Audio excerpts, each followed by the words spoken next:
मुलींचं शिक्षण सुरू आहे, पण मध्येच शाळा सोडण्याची वेळ येते का? घरच्या परिस्थितीमुळे शिक्षणात खंड पडतोय का? तर यासाठी आहे सावित्रीबाई फुले शिष्यवृत्ती योजना.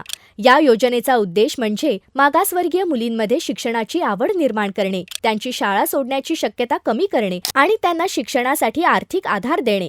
ही योजना इयत्ता 5वी ते 7वी आणि 8वी ते 10वी मध्ये शिकणाऱ्या मुलींसाठी लागू आहे.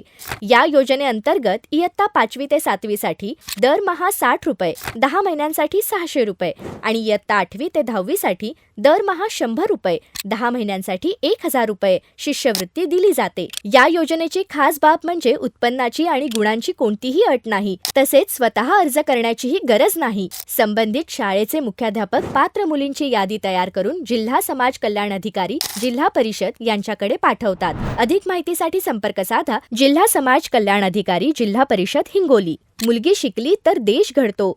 आजच शिक्षणाला प्रोत्साहन द्या आणि उज्ज्वल भविष्याची पायाभरणी करा. प्रस्तुती जिल्हा माहिती कार्यालय, हिंगोली.